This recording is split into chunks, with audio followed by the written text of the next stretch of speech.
Abraçar árvores é uma maneira de mostrar que você se preocupa com elas. 1, 2, 3, 4. Olá pessoal, bem-vindos a mais um Que Bicho é Esse? O nosso episódio especial sobre animais do Desabraçando Árvores. Eu sou a Miriam Perilli e hoje a gente vai falar sobre morcegos.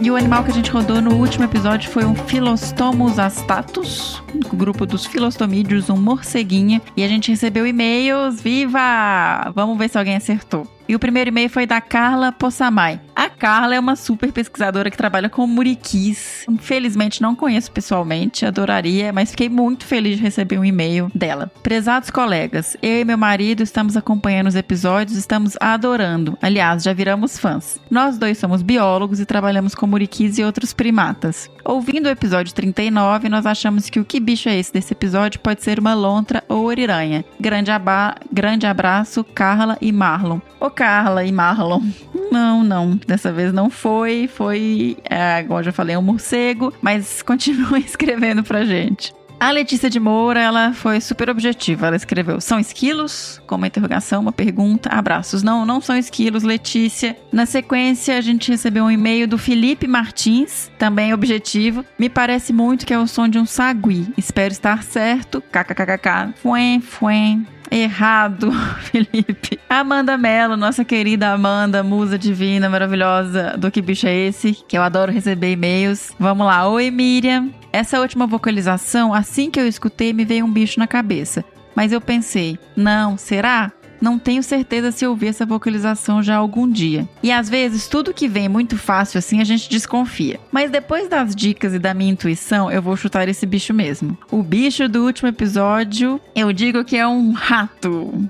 Não, a espécie certa eu com certeza não saberei dizer, mas chuto uma dessas três que acredito serem mais comuns. Não tenho certeza. E que ocorrem tanto em áreas naturais como urbanas. Ratos novérgicos e musmúsculos.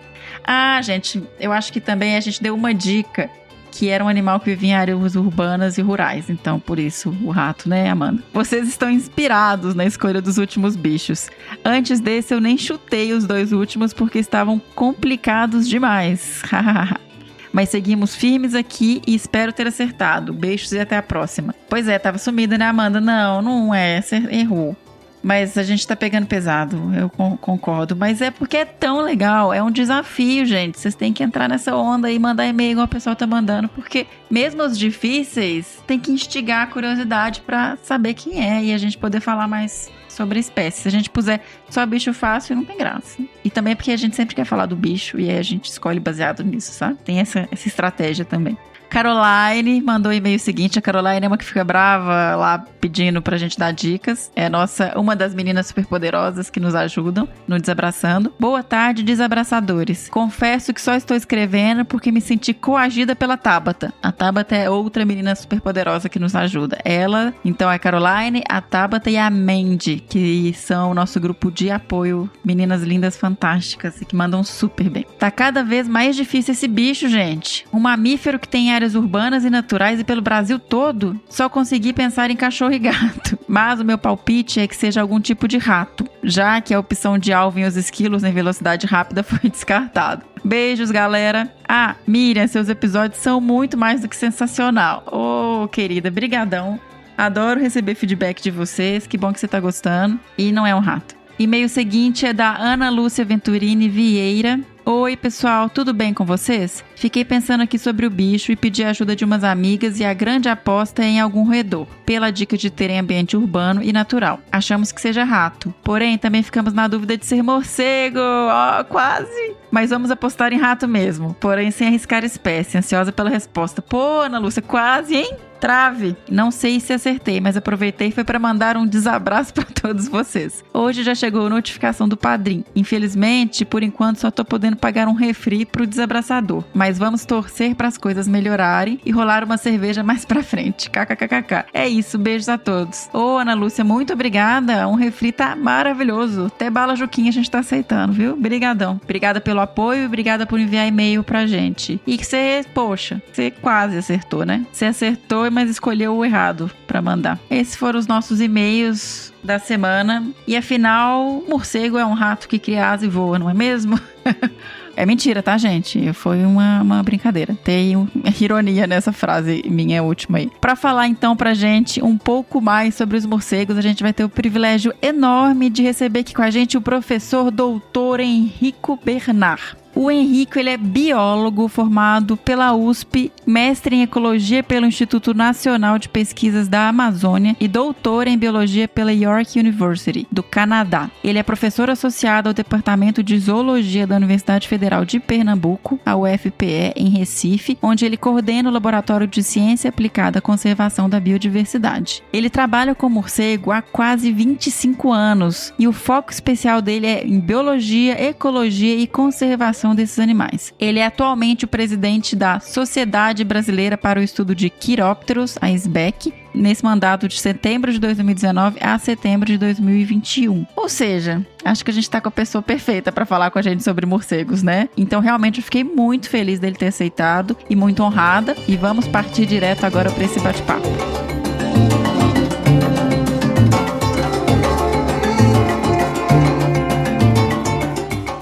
Olá, professor Henrico, muito bem-vindo ao Que Bicho é Esse, ao Desabraçando Árvores. Pra gente é uma honra enorme receber você aqui. Muito obrigada por disponibilizar um pouco do seu tempo para falar pra gente sobre os morcegos. A honra é toda minha poder participar e é um prazer enorme poder falar com a audiência de vocês. Henrico, quem são os morcegos, assim? Esse grupo que é tão importante ao mesmo tempo que sofre tanto preconceito, né? Um grupo que tem uma mística em volta. Quem são os morcegos, assim, as principais características deles? Então, embora muita gente ache que morcego é ave ou que morcego é inseto, porque voa, na verdade, morcegos são mamíferos. Assim como nós, assim como as vacas, como os cães, como os gatos, eles são mamíferos também. Só que eles têm uma peculiaridade muito importante que faz com que eles sejam um grupo assim, totalmente diferente. Eles são os únicos mamíferos com a real capacidade de voo. Para poder voar, eles passaram por uma série de adaptações que nenhum outro mamífero passou. A principal delas são as asas, né? Então, muita gente não sabe, mas as asas dos morcegos seria mais ou menos como se nós tivéssemos dedos com 3, 4 metros de comprimento e uma pele ligando esses dedos e ligando o quinto dedo, né, o dedinho, até o nosso calcanhar. Então, os morcegos passaram por uma transformação morfológica super importante e diferente para permitir exatamente que esses animais pudessem voar. Isso fez deles um grupo totalmente separado em relação aos outros mamíferos. Então o morcego não é um rato que voa depois quando fica velho, né? Segundo eu escutava na minha infância em Minas. Exato, essa é uma crença muito comum. As pessoas acham que morcegos são ratos velhos, que morcegos são algum tipo de bicho amaldiçoado, algum tipo de bicho que tem que ser olhado com muito cuidado. Na verdade, não. Eles são animais fantásticos. O voo é só uma das muitas adaptações que eles têm. Pouca gente sabe também, mas morcego tem um sexto sentido. Nós, mamíferos, né, os seres humanos, os mamíferos em geral, nós temos 5 sentidos, né? A visão, olfato, paladar, audição e tato. Os morcegos têm um sexto sentido que é chamado ecolocalização, que se orientar no espaço a partir de som. E tem algumas espécies de morcego que têm o 7º sentido. Eles têm uma outra capacidade de sentir o calor próximo da região do focinho. Esses são os morcegos vampiros. Eles não têm nada de animais de mau agouro, animais que dão azar, animais que são sujos. Pelo contrário, eles são animais que têm muitas especializações e tem muita coisa legal, interessante para a gente aprender com esses bichos. Desde o ponto de vista de história natural, de evolução, até o ponto de vista dos serviços e do que eles participam e fornecem para nós humanos. Professor, você mencionou a questão da ecolocalização e é muito impressionante realmente você ver um morcego voando, assim, a capacidade que ele tem de voo e de desviar de objetos. O que é essa ecolocalização? Como que ela funciona? Então, nós mamíferos, nós nos orientamos basicamente em relação à visão e, em alguns casos, em relação à audição. Mas imagina se você fosse um animal noturno, tivesse que andar numa região natural cheia de obstáculos. Você teria que provavelmente sair tateando para você tentar se orientar onde está. Uhum. Os morcegos, eles encontraram uma solução para isso através de um sistema que é chamado de ecolocalização. O próprio nome já diz, localização a partir do eco. Então, eles emitem pulsos de som, geralmente esse som é ultrassom, ele está acima da frequência que o ouvido humano consegue ouvir. Esse pulso de som viaja, bate num objeto, gera um eco e a partir desse eco o morcego consegue se orientar espacialmente. Então esse é o princípio básico da ecolocalização. Ele é uma orientação espacial a partir do som. E os morcegos, eles usam muito essa ecolocalização, e essa ecolocalização ela é bastante sensível em alguns casos. Você tem algumas pesquisas que mostram que algumas espécies de morcego conseguem detectar coisas da espessura de um fio de cabelo. Sério? Então, de um fio de cabelo, é bastante bom. Então, ele complementa os seus sentidos com a ecolocalização. Ao contrário do que algumas pessoas imaginam, morcegos não são cegos. Eles enxergam, alguns deles enxergam relativamente bem, mas eles complementam esses sentidos com a ecolocalização, o que permite com que eles explorem o ambiente noturno de uma maneira mais eficiente. Nossa, isso é muito legal, é muito incrível. A ecolocalização é fantástica, porque ela funciona a curta distância, por uma questão física. O som se dissipa muito no ar.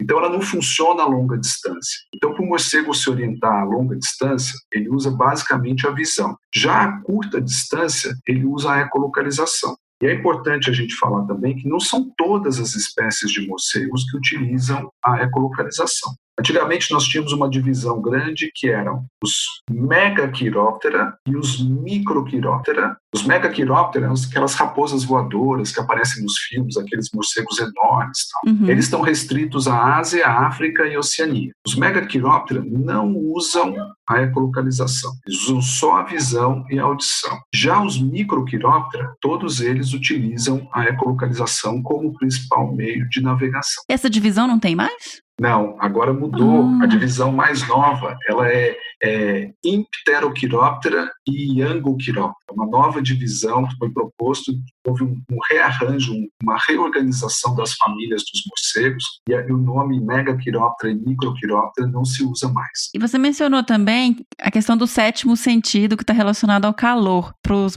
morcegos vampiros, ou seja, existem morcegos que comem coisas diferentes, né? Não são todos que são hematófagos e vampiros, que se alimentam de sangue. Isso é muito legal da gente falar. No mundo inteiro, a gente tem mais de 1.400 espécies de morcegos conhecidas pela ciência. Dessas 1.400, só 3 se alimentam de sangue. Só 3 são morcegos vampiros. Dessas 3, e as 3 estão localizadas aqui na nossa região, elas estão na região da América Latina. Então, dessas 3 espécies de morcegos vampiros, uma, que é o morcego vampiro comum, ele tem uma dieta mais aberta, ele se alimenta do sangue de vários animais. Mas as outras 2 espécies de morcegos vampiros, eles têm dietas mais restritas, não tão amplas quanto a dieta do morcego vampiro. Quando a gente fala de morcego vampiro também, a gente está falando de um animal ultra especializado. Todas essas adaptações que os morcegos tiveram, os morcegos vampiros têm mais adaptações e mais especializadas. Desde a dentição deles, que é totalmente diferente, eles têm adaptações do sistema digestivo, têm adaptações do sistema excretor. Eu costumo dizer o seguinte, se você quisesse se transformar no vampiro e fosse se alimentar só de sangue, muito provavelmente você ia morrer muito rapidamente, porque o sangue só, ele é relativamente tóxico para o corpo. Ele sobrecarrega o rim, sobrecarrega o fígado, sobrecarrega um monte de sistemas nossos aqui. E os morcegos têm adaptação, os morcegos vampiros, né, eles têm adaptações para tudo isso. Então o sistema excretor dos morcegos vampiros é totalmente diferente, o sistema digestório deles também é totalmente adaptado com uma dieta que é líquida, que precisa separar a parte líquida da parte mais sólida, tem a dentição, é totalmente adaptada, e tem o sétimo sentido, que no focinho deles tem uma série de detectores de calor. Então, quando eles se aproximam de um animal, você pode ver nos vídeos que eles geralmente estão passando o rosto para sentir onde está mais quente. E geralmente onde está mais quente é onde tem um vasinho sanguíneo mais próximo da superfície. Então, essa também é uma adaptação incrível que os morcegos vampiros têm. Eu lembro, quando eu estava estudando, de uma característica dessa questão da dentição que eu achei fantástica, é que, na verdade, os dentinhos não são caninos que perfuram, ele tem uma navalhinha, né, que corta, e ele fica bebendo, não tem? Isso. Os incisivos do morcego vampiro, os dois incisivos, os dois dentes que a gente tem na frente, eles são maiores, são pontiagudos e são um pouquinho para frente. E o morcego vampiro, ele não tem canino, ele não tem o dente que a gente usa para mastigar o alimento mais duro, que são os dentes do fundo. Esses dentes são rudimentares e, em alguns casos, ausentes, e a dentição ela é toda adaptada para uma dieta líquida ou pastosa. Ele não tem nenhum tipo de mastigação. Como ele só se alimenta de sangue, a dentição sofreu uma série de adaptações extremas. E outra coisa que é importante mencionar no caso dos morcegos vampiros é que é isso, ele só se alimenta de sangue. Se você oferecer para ele um pires com leite, ele não vai se alimentar. E se você não der o sangue, em 3 dias ele morre. Você pode deixar ele dentro de uma gaiola com leite, um morcego adulto, ele não vai se alimentar do leite e vai morrer de fome, de tão especializado que ele é nessa dieta. Então, a gente mencionou agora a dieta do morcego vampiro. E qual é a dieta dos outros grupos? O que eles comem e por que isso também tem um papel ecológico tão importante quando a gente fala de morcegos? Morcegos têm uma dieta super ampla. A maior parte dos morcegos se alimenta de insetos. Vamos dizer assim, cerca de 2/3 das espécies, talvez até um pouquinho mais, se alimenta ou única ou majoritariamente de insetos. Mas você tem morcegos que se alimentam de frutos, néctar, pólen. Você tem morcegos que são especializados em comer peixe, você tem morcegos que são carnívoros, você tem morcegos que são onívoros, comem um pouco de tudo. Dieta super ampla e variada. A importância deles, dessa questão da dieta, por exemplo, ela se dá na questão da dispersão de sementes e da polinização. Então, morcegos são muito importantes para fazer a chuva de sementes. Então, ele come um fruto, ele engole esse fruto, a passagem das sementes geralmente se dá de uma forma rápida pelo trato digestivo, e quando ele está voando, ele dá aquela cagadinha, dá uma chuva de sementes, e essas sementes vão ajudar no processo de regeneração da floresta.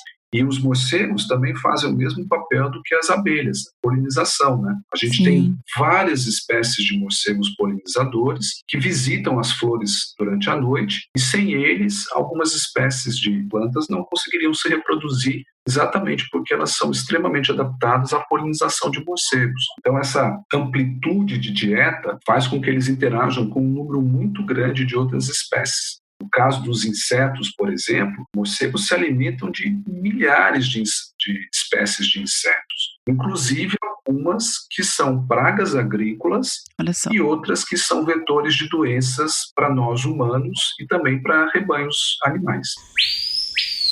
Como é que tá a questão de conservação desses animais? Porque a gente sabe que eles não são muito bem-vindos em vários lugares. E eu fui criada em fazenda. E eu lembro muito bem o dia que eu descobri que o pessoal pegava o morcego e passava uma pasta e jogava ele de volta, porque acho que a gente não comentou aqui, são animais que vivem em colônias, né? E eles têm hábitos de se lamber, alguma coisa assim. E eu lembro que eu fiquei horrorizada com isso na época. E eu não sei como é que tá o status hoje em dia, não só do morcego vampiro nesse caso, mas de outras espécies. Eu não sei nem se as pessoas sabem identificar qual que é qual quando elas pegam e fazem isso. Então, como que está o status de conservação? Existem morcegos ameaçados? Então, vamos lá. Vamos explicar pro pessoal que está ouvindo a gente, porque uma das primeiras surpresas que eles têm é quando eles ficam sabendo que existem mais de 1.400 espécies de morcegos no mundo. Sim. Então, vamos começar por aí. É um grupo muito rico em espécies. Na verdade, ele só perde para roedores entre os mamíferos. Então, é a segunda ordem de mamíferos com o maior número de espécies. Eu acho que são 20% dos mamíferos do mundo, né? É uma coisa louca, assim. Isso, aproximadamente 1/4 de de todas as espécies de mamíferos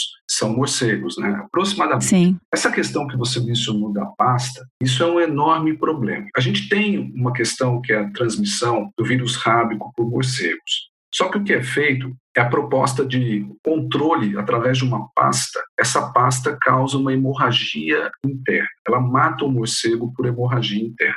Então, o que se fazia e ainda se faz? Cata um morcego, passa a pasta nesse morcego, solta ele lambuzado de pasta, ele volta para o abrigo, e aí entra uma característica social muito importante dos morcegos, que é exatamente esse fato deles viverem em grupo. Quando ele volta lambuzado de pasta para o abrigo, existe um negócio que é chamado grooming, que é a autolimpeza. Sim. Então, às vezes, um morcego ajuda o outro a se limpar. E quando ele ingere essa pasta, ele morre de hemorragia interna. Essa pasta, ela é super controversa, ela não tem unanimidade em reconhecer se ela funciona ou não. E um dos problemas maiores é que, se você fosse seguir rigorosamente o uso da pasta, ela só deveria ser usada em situações específicas, onde você tem um surto raro, e ela deveria ser passada só em algumas espécies de morcegos hematófagos. Tá. O que acontece na prática é que as pessoas saem passando a pasta torto ou direito, não tá nem sabendo qual espécie de morcego está passando. Passa-se a pasta em morcegos que não estão doentes, passa-se a pasta em morcegos que são nectarívoros, que não têm contato nenhum com outros animais, não vão morder, não vão se alimentar dos outros animais. Então, essa pasta é uma visão mais moderna que a gente tem, levando em consideração o aspecto de conservação dos morcegos. O uso dessa pasta é bastante problemático. Tá. E você perguntou sobre a situação de conservação dos morcegos. A situação ela é muito heterogênea. A gente tem algumas espécies que foram beneficiadas pelas cidades. Então, a partir do momento que as cidades surgem, que tem a luz elétrica, tem muita casa, muito telhado, algumas espécies foram favorecidas por isso. Agora, a gente tem muitas outras espécies cuja situação de conservação ela é problemática. Nós temos várias espécies de morcegos ameaçados, algumas delas criticamente ameaçadas no mundo. Aqui no Brasil, para te dar uma ideia, nós temos hoje, na lista oficial de espécies ameaçadas, 7 espécies de morcegos que correm o risco de extinção. Uau. Então, essa situação para essas espécies não é nada confortável. Algumas estão ameaçadas porque dependem de cavernas, e essas cavernas estão sendo destruídas. Outras estão ameaçadas porque estão perdendo o habitat, estão perdendo áreas de floresta, estão perdendo áreas de cerrado onde elas vivem.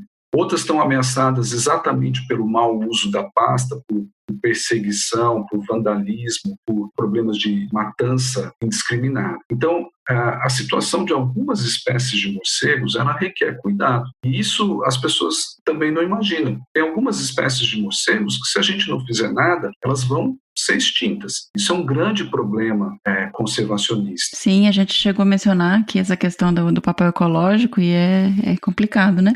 Sobre isso, eu acho que é importante a gente falar o seguinte: imagina uma caverna cheia de morcegos. Toda noite, esses morcegos saem e se alimentam de milhares de insetos. Então, o meu laboratório fez uma pesquisa, nós identificamos algumas cavernas, que essas cavernas retiram por ano mais de 80 toneladas de inseto. Uau. 80 toneladas de inseto são mais ou menos 8 caminhões basculantes grandes, cheios de inseto. Isso te dá uma ideia da quantidade de inseto que é retirada pelos morcegos que estão numa única caverna. Agora você multiplica isso pelos milhares de cavernas que tem no Brasil, pelos milhões de morcegos que tem, isso te dá uma ideia da importância do serviço de controle de populações de insetos que eles fazem. E uma pesquisa do nosso laboratório usou técnicas moleculares para tentar identificar o que esses morcegos estão comendo. A gente foi lá no cocô do morcego, fez o DNA do cocô para identificar que tipo de inseto tinha lá.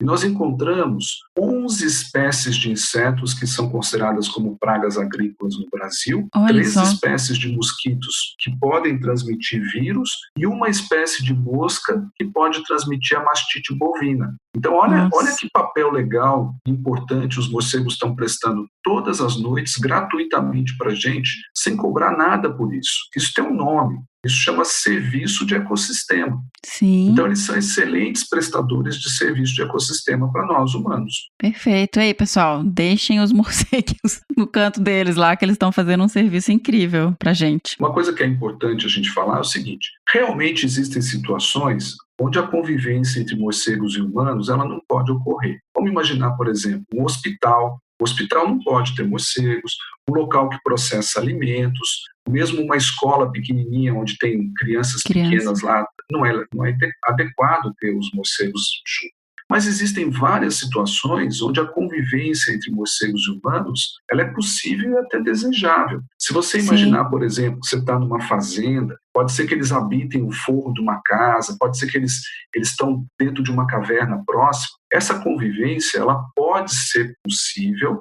Em alguns casos, ela é benéfica. No mundo todo, as pessoas que produzem alimentos orgânicos, e esse é um nicho de mercado que vem crescendo muito, elas têm procurado atrair morcegos para suas plantações. Isso ocorre com vários produtos agrícolas. A noz macadâmia, a uva, tem questões de algumas produções de castanha que precisam dos morcegos, porque os morcegos comem insetos que atacam essas plantações. Então, vários produtores orgânicos ao redor do mundo estão fazendo parcerias com pesquisadores de morcego para tentar entender como manter e atrair morcegos para essas áreas de produção agrícola. Porque isso, além de ter o problema de evitar o uso do agrotóxico, é uma economia financeira também, porque é um custo a menos para o produtor. Né? Há alguns anos saiu uma pesquisa nos Estados Unidos, morcegos economizam para os produtores de milho dos Estados Unidos cerca de 33 bilhões de dólares por ano na aplicação de agrotóxico. Nossa. Isso te dá uma ideia do volume de dinheiro envolvido num único serviço de ecossistema prestado num único país e para uma única cultura. E a importância de ter estudos assim também, né? Para trazer esse tipo de dado para a população, porque olha que impressionante. Aqui no Brasil a gente vem fazendo isso. Gradativamente, uma das linhas do meu laboratório é exatamente acessar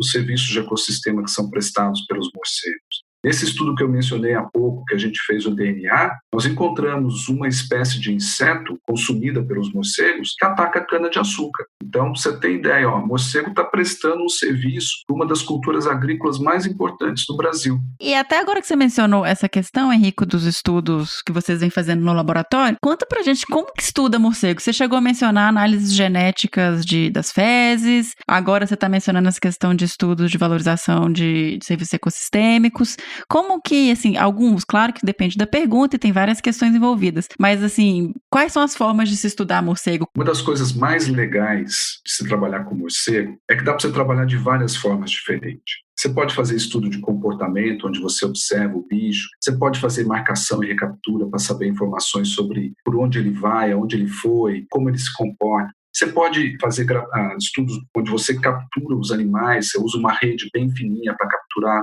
A gente usa bastante também os equipamentos de gravação dos sinais de ecolocalização. Então, são gravadores, uma linha chamada bioacústica. Quando você começa a escutar os morcegos, você descobre um mundo totalmente novo que a gente não consegue ouvir, porque eles usam sinais acima da capacidade do ouvido humano. Então, isso abre os seus horizontes e te faz olhar os morcegos de uma maneira diferente. E esses gravadores de ecolocalização, eles estão ficando cada vez mais acessíveis, cada vez mais baratos, e muitos deles estão sendo usados na chamada ciência cidadã, né? As pessoas que não são biólogos, que não são pesquisadores, podem ter acesso a equipamentos desses, eles ajudam a gravar, a identificar, mostrar onde o morcego está.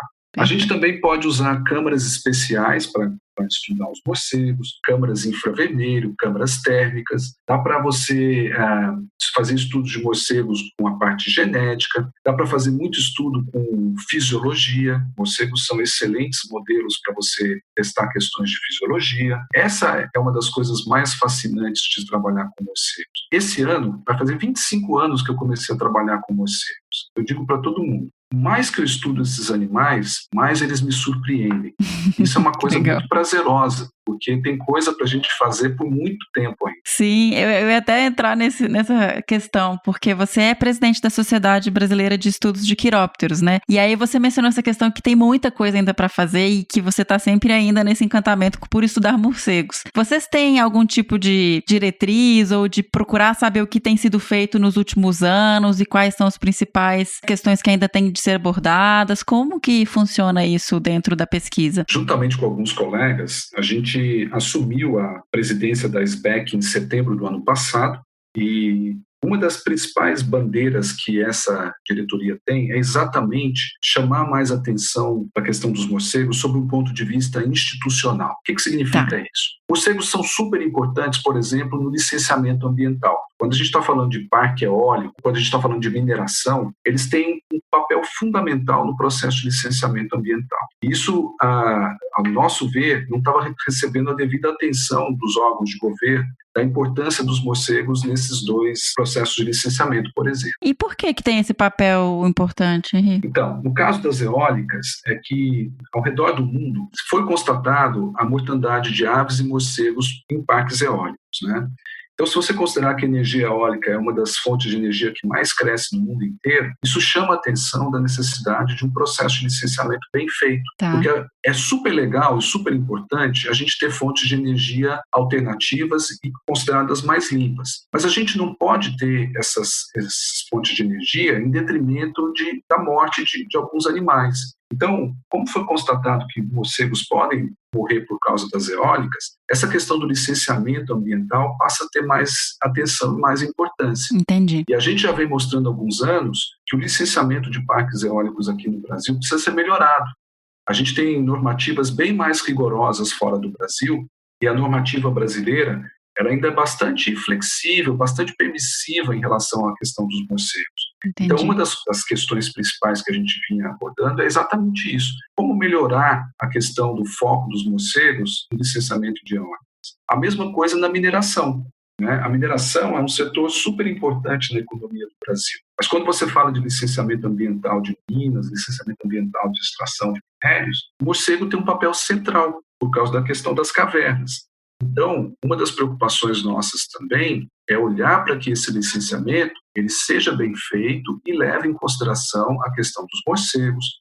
Você lembra que eu falei que existem 7 espécies de morcegos ameaçados no Brasil? Sim. Então, 4 dessas 7 espécies de morcegos ameaçadas, eles dependem de caverna para sobreviver. Então, se a atividade mineral impactar a caverna, ela automaticamente impacta essas 4 espécies ameaçadas também. Então, essas são algumas das preocupações da SBEC. A gente reconheceu, identificou que a gente poderia ter um papel maior e mais atuante sob o ponto de vista institucional. Falar, olha, tem coisas aqui que envolvem morcegos que precisam receber mais atenção e precisam ser mais discutidas e a legislação precisa melhorar. Né? E não é só isso, a gente tem um grande problema que são as empresas que fazem controle de pragas. Esse é um super problemático. Essas empresas, elas exterminam populações de morcegos e muita gente não sabe, mas o morcego, como animal silvestre, ele é protegido por lei. Existe uma zona meio cinzenta na legislação que diz que pode haver o controle de espécies sinantrópicas. O que são as espécies sinantrópicas? São espécies que são favorecidas ou que convivem bem com o contato humano. Então, algumas espécies de morcegos, que são aquelas espécies que se dão bem em cidades, elas se encaixam nesse conceito de sinantrópico. Então, essas empresas de controle de praga, elas se apoiam nesse tipo de legislação para fazer o uso de métodos que às vezes são bastante questionáveis, são métodos antiéticos, são métodos, algumas empresas usam produtos altamente tóxicos. Então, essa questão do controle de pragas também é uma questão super problemática também. O uso da pasta vampiricida, que a gente já mencionou, esse uso dessa pasta ele tem que ser extremamente regulado, tem que ser um uso bastante controlado. Todas essas questões envolvem morcegos, sem falar na questão de educação ambiental, né? A gente já mencionou aqui que, infelizmente, por questões culturais, por questões até de falta de informação, os morcegos são muito mal vistos pela população. Né? Quando eu costumo dar palestra, quando eu termino a palestra, frequentemente várias pessoas chegam perto de mim e falam, olha, eu não sabia que os morcegos eram tão interessantes e tão legais. Então, a gente percebe que a população, isso é uma coisa assim, claramente observável em criança. Criança pequena não tem medo de morcego. É verdade. Pelo contrário, ele é fascinado por morcego. Quem coloca o medo no morcego na criança pequena são os pais. O pai fala, não chega perto, meu filho, é sujo, vai te morder. Exatamente, perigoso, tal. A criança pequena, ela acha o morcego fascinante, aquele bicho que voa, que fica de cabeça para baixo. O Batman, né?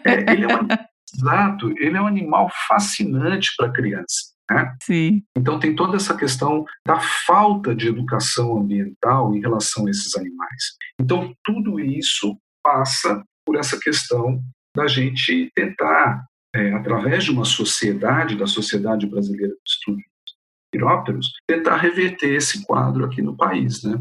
Mas é um trabalho longo, é um trabalho árduo. A gente está fazendo várias coisas, tentando colocar em prática algumas ideias que a gente teve. Vão vir algumas novidades mais em breve. Nós estamos fazendo um intenso programa de comunicação. Nós estamos com todas as nossas redes sociais ativas. Estamos com um programa de live. Toda semana a gente tem live com especialistas em morcegos respondendo questões. Os nossos canais, o Facebook, Twitter, YouTube, estão todos funcionando bem. Então a gente está nessa luta aí para poder melhorar um pouco a imagem dos morcegos. Mas todo mundo que recebe informação sobre os morcegos muda de opinião. Henrico, você mencionou aí os morcegos em áreas urbanas, e eu sempre escuto aqui em casa, por exemplo, escuto no telhado o barulhinho deles. A gente tocou a vocalização, eu achei aqui, de um Philostomus astatus. Esses animais, eles têm um tipo de comunicação social mesmo, por vocalização? Em grupo? Eles têm uma comunicação social, e essa é uma das grandes coisas que a gente precisa entender melhor. Tá. Então, basicamente, nós temos 3 tipos de sinais de ecolocalização que o morcego faz. O sinal que ele está navegando normal para se orientar espacialmente, um sinal que é chamado de feeding buzz. O que é isso? É um sinal de alimentação. Quando ele localiza um inseto, ele emite um sinal que é específico para poder pegar aquele inseto, achar o inseto e pegar ele rapidamente. E existe o terceiro tipo de vocalização, que são exatamente os sinais sociais, que é um morcego, entre aspas, conversando com o outro. E esses sinais sociais, eles estão ganhando mais atenção nos últimos anos, exatamente porque é um universo novo que tem mostrado coisas muito legais. Então, os sinais sociais, eles ajudam a gente a entender, por exemplo, como é que uma fêmea de morcego entra numa caverna com milhares de outros morcegos lá dentro e consegue encontrar exatamente o seu filhote. É através do sinal social. Os sinais sociais, eles têm assinaturas vocais. O que é isso? Quando você liga no telefone, às vezes você consegue identificar rapidamente a pessoa pela voz dela. Aquela pessoa tem uma assinatura vocal, a voz é dela. Você consegue reconhecer porque a voz é dela. Então, o estudo dos sinais sociais está mostrando isso também. Os morcegos também têm assinaturas vocais. Isso ajuda uma mãe a encontrar o seu filhote.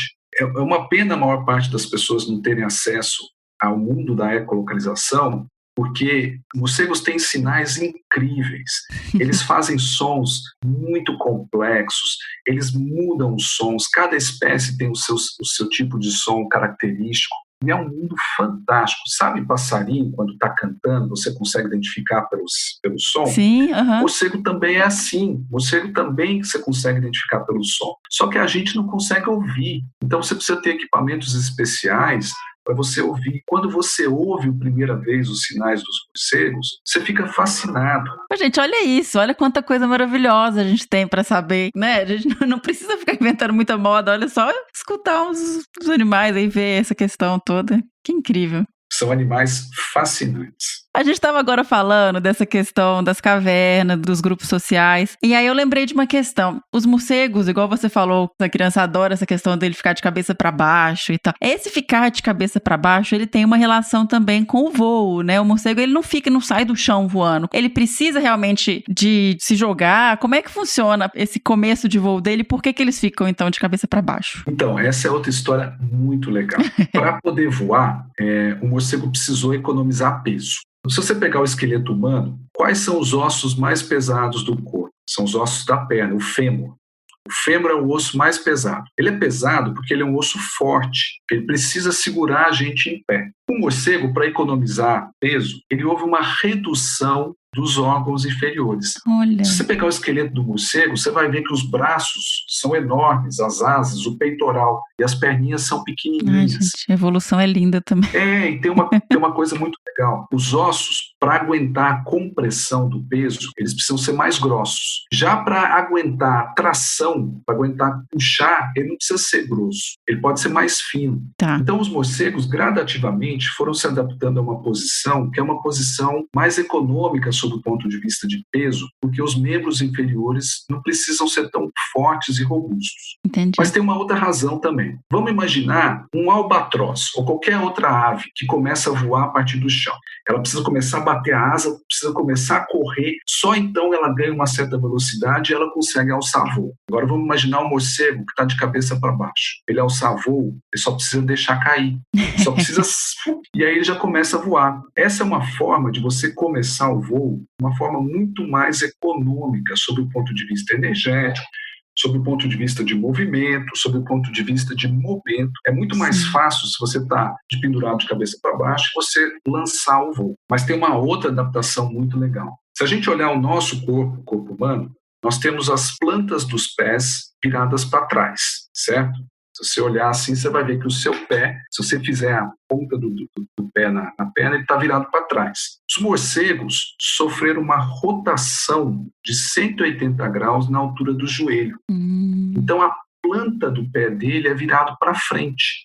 Então, as unhas dele são viradas para frente. Olha. Isso permitiu que, quando ele fica de cabeça para baixo, ele fica de barriga em contato com a superfície, que também é mais fácil para você sair voando. Se os pezinhos deles fossem na mesma orientação da gente, eles teriam que, ao chegar próximo da parede, fazer uma rotação super complexa para poder ficar de pendurado. Então, até isso ficou Olha mais só. fácil. Quando o joelho... Eu tô quando tentando o joelho visualizar rodou, aqui a posição. você imagina dele. você ficar de barriga na parede, tá? Pendurado pelas unhas. Se você tem a posição normal, com o pé virado para trás, você não consegue ficar de barriga na parede. É você fica verdade. de costas na parede. Isso. Então, quando o morcego experimenta essa rotação de 180 graus na altura do joelho, ele consegue ficar de barriga em contato com a parede. E é muito mais fácil você chegar e sair do ponto de apoio se você está de barriga na parede ou de penduradinho no teto. Outra adaptação incrível também. Experimenta se de pendurar numa barra e começa a contar. Vê quanto tempo você vai ficar pendurado antes do seu músculo entrar em fadiga. Você começar a tremer até você não aguentar mais e soltar a barra. Sim. Os morcegos, eles têm um sistema especial nos tendões das patinhas que ele se prende de cabeça para baixo praticamente sem ter gasto energético nenhum. Olha. É por isso que ele consegue ficar muito tempo de cabeça para baixo. E é por isso, inclusive, que se ele morrer, ele vai ficar pendurado de cabeça para baixo sem se soltar. Então, isso também é uma adaptação incrível. Ficar de cabeça para baixo, se ele não tivesse essa adaptação, ia provocar uma fadiga muscular para ele. Exatamente. Também tem solução adaptativa para isso. É um sistema de travamento dos tendões que faz com que ele fique de cabeça para baixo sem praticamente gastar energia nenhuma. É ou não é? É incrível. Ou não é fascinante? Fascinante. Ah.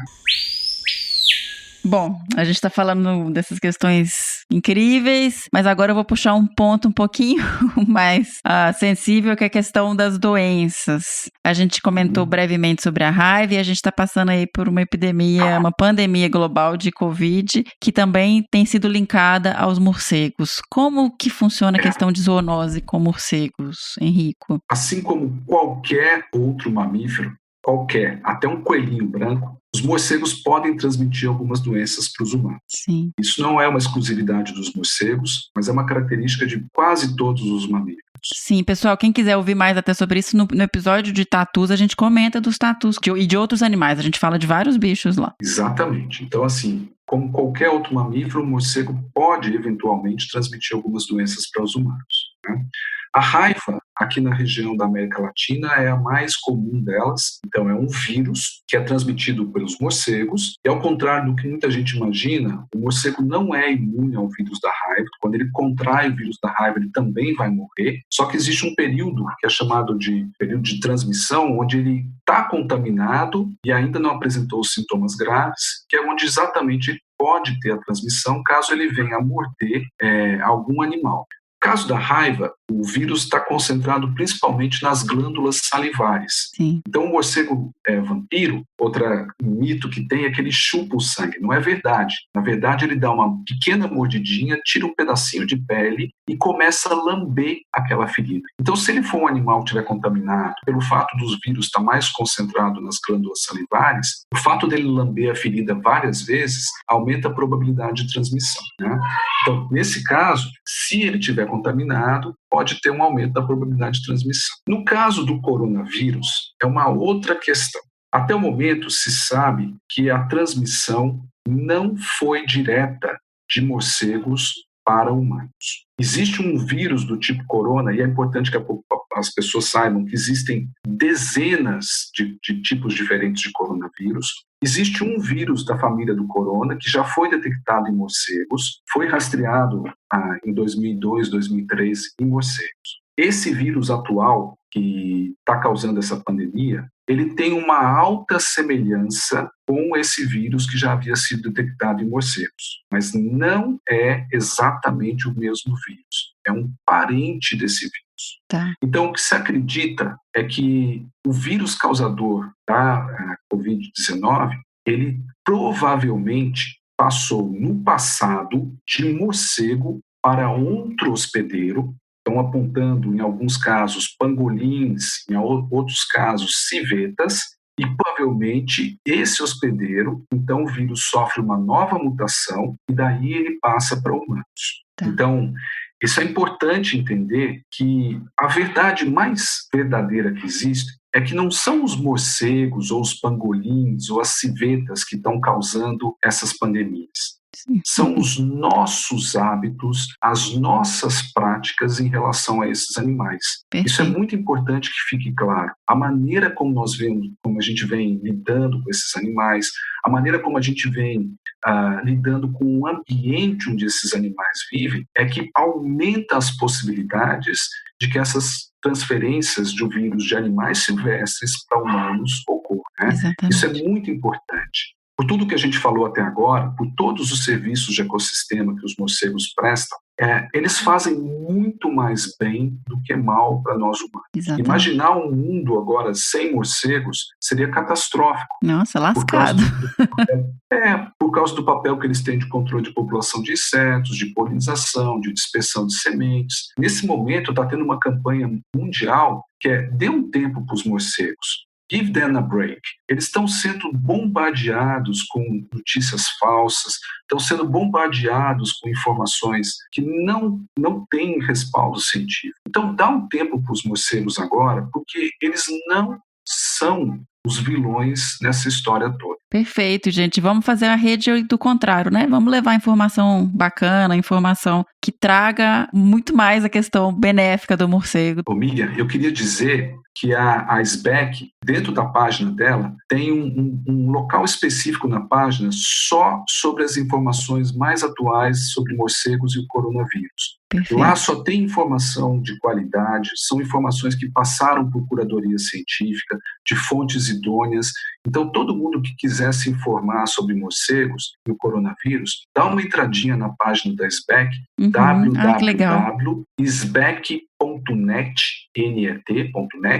Lá dentro tem uma parte do nosso site, tem um repositório de informações mais atuais, de boa qualidade, para as pessoas poderem entender essa relação entre morcegos e o coronavírus. A gente vai colocar o link também, tá, pessoal, no post para quem quiser acessar. E é isso, tá? E não é só essa questão dos nossos hábitos, não vale só para a China, não, viu, gente? Aqui a gente também não tem hábitos legais no Brasil, em outros países e com várias outras culturas. Então... Exatamente. Porque o pessoal agora tá perseguindo a China, achando que só lá, mas a gente tem isso em todos os lugares. Infelizmente, é uma característica humana que tem muitas pessoas que não convivem bem com as outras espécies animais e vegetais, né? Exatamente. Isso é uma pena. Uhum. Que aula, hein? Eu tô aqui apaixonada com os morcegos e aprendi eu adoro um também. monte. Se deixar falar, a gente fala por muito tempo. E agora eu tô entendendo também, gente, eu entrei no currículo Lattes do professor Henrico para pegar informações sobre trabalhos de pesquisa e tal, e aí eu cheguei no final, ele foi paraninho, fui professor homenageado não sei quantas vezes, e agora eu tô entendendo por quê. Obrigada por essa aula incrível. Ô, Miriam, isso é uma coisa que me dá um orgulho enorme. E toda É. vez que eu sou paraninfo e professor homenageado de uma turma, eu costumo dizer que esse é o melhor selo de qualidade que um professor pode ter. Você E eu lembra quantas tenho, vezes? olha, eu estou na UFPE há 10 anos, então são praticamente 20 semestres já ministrando aulas na UFPE. E eu acho que eu já fui homenageado 15 ou 18 semestres. É muita coisa, que legal. Que reconhecimento mesmo, né? Parabéns. Isso me enche de orgulho, isso me enche de orgulho mesmo. E é uma responsabilidade também a gente dar aula, né? As pessoas, elas não têm ideia o quão difícil e o quão importante é você dar aula, né? Sim, E uma coisa que eu costumo dizer é que sempre tem uma pessoa que foi marcada por um bom professor, né? Ela se lembra de exatamente. um professor que ela teve na escola, na universidade. E você saber que você pode marcar a vida de alguém positivamente é muito gratificante. Inspirar, né? Toda vez que uma turma vem me convidar para ser paraninfo, para ser homenageado, nossa, isso me enche de orgulho. Que legal. E eu sei também que tem outra coisa que te enche de orgulho que eu descobri lá. É que você foi vencedor do prêmio Ig Nobel de 2017, né? É outra O premiação que é também o que prêmio Ig Nobel, me. para quem não sabe? Vamos lá. Então vamos lá. Esse é importante, né? Então todo mundo sabe que tem o prêmio Nobel, lógico, né? O prêmio Nobel é a mais alta honraria que um pesquisador pode receber. Daí, alguns anos atrás, a Academia de Ciências resolveu fazer uma piada, uma Academia de Ciências Improvável. Ela estabeleceu o chamado Prêmio Ig Nobel, que é uma brincadeira que pesquisadores no mundo inteiro fazem para chamar a atenção para pesquisas que primeiro nos fazem rir e depois nos fazem pensar. Então, eu ganhei o Ig Nobel de 2017 junto com uma aluna que hoje está fazendo doutorado comigo. Naquela época, ela fazia monografia comigo, que é a Fernanda Ito, e junto com um colega aqui da UFPE chamado Rodrigo Torres. Nós fizemos um trabalho onde a gente foi ver exatamente o que o morcego vampiro das pernas peludas estava comendo. O Então, nome já ajuda, né? os nomes, quando são traduzidos para o português, eles são um capítulo à parte. Então a gente pegou o cocô do morcego e foi ver o que ele estava comendo. Toda a literatura falava que esse morcego só se alimentava do sangue de aves. Pois bem, a gente realmente encontrou aves, galinhas, mas a gente encontrou também o sangue de humanos, né? Então a gente mostrou que pela primeira vez, em situação natural, sem ser em cativeiro, esse bicho estava se alimentando do sangue de humanos. E a gente mostrou que isso estava acontecendo numa região exatamente que estava passando por desmatamento, estava passando por perda das presas naturais. Esse artigo saiu em final de 2016, teve uma repercussão super grande, teve muita matéria na mídia, porque como tudo que envolve morcego vampiro, jornalistas adoram falar sobre morcego vampiro. E para minha surpresa, no começo de 2017, eu fui contactado pela organização do Ig Nobel falando, olha, o trabalho de vocês foi indicado para o Ig Nobel de 2017. Eu já conhecia o Ig Nobel, inclusive eu usava como exemplo nas aulas que eu dei no passado sobre metodologia científica, né? Então, quando eu recebi o convite, eu morri de dar risada e, obviamente, levei na maior esportiva. A organização ela é toda cuidadosa, porque ela não sabe como o pesquisador vai reagir. Ela falou, olha, sua pesquisa foi indicada para o Ig Nobel, tal. O que você acha? Eu respondi na mesma hora que eu me senti extremamente lisonjeado e morri de rir. Uhum. E a gente aceitou o Ig Nobel e tem toda uma cerimônia de entrega. Essa cerimônia de entrega ela ocorre a gente não pôde ir, mas a cerimônia de entrega ocorre na Califórnia. E, geralmente o prêmio é entregue por alguns Nobéis. Então, a cerimônia é transmitida ao vivo pela internet, né? E, em defesa, eu gostaria de dizer que existe até hoje um ganhador, tanto do Ig Nobel quanto do Nobel. Então, se isso for bom, talvez no futuro aí a gente tenha um brasileiro ou alguém do Brasil que vai ser indicado aí para o Nobel. Então, essa é a única coisa que conforta a gente. Mas é uma grande brincadeira da ciência e todo mundo devia olhar. Geralmente é por volta de setembro que eles anunciam os ganhadores. Todo ano é uma grande diversão ver quem ganhou o Ig Nobel. Que legal. Parabéns. Muito obrigado. O meu Ig Nobel está num quadro, está emoldurado num quadro e fica em frente à minha mesa. Todo dia eu olho para ele. Muito obrigada mais uma vez, Henrico. O Eu que Desabraçando tá de portas abertas aí para vocês, para informações. Igualmente. E a gente vai colocar todas as informações aqui nos links. Foi um prazer enorme. Espero que todo mundo mude de opinião em relação aos morcegos. Caso vocês recebam algumas perguntas que vocês quiserem encaminhar para a gente, pode encaminhar. Convido legal. todo mundo para visitar a página da SBEC, para também conhecer um pouco mais sobre os nossos morcegos do Brasil. Foi um prazer enorme para mim. E olha que tem muita coisa para se fazer ainda, né, Henrico, com os morcegos. Então, moçada aí, quiser estudar morcego. Exatamente. Os jovens estudantes que estão entrando na biologia agora, quiserem trabalhar com morcego, tem muita coisa legal para fazer. Então é isso, brigadão e até. Até, um abraço.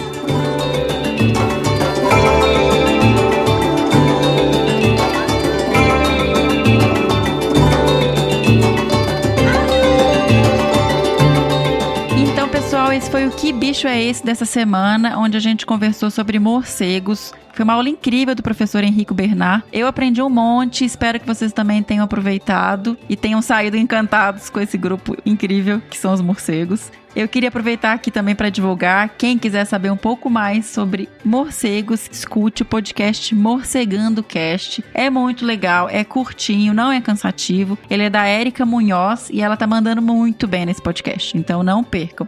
E agora, pessoal, quem quiser nos apoiar para que a gente continue trazendo conteúdo semanal, trazendo a gente bacana, com um monte de informação de qualidade para vocês, entrem lá no nosso site em www.desabrace.com.br. Na aba de apoiadores, vocês vão ter a opção de linkar no Padrim ou no PicPay. Pode entrar também direto nesse site em padrim.com.br. Vocês podem doar a partir de R$1. Qualquer quantia já nos ajuda a cobrir os custos com a edição dos episódios. E agora a gente tá no Catarse também, tá, pessoal? E vamos que vamos. Até o próximo Que Bicho é Esse? Até!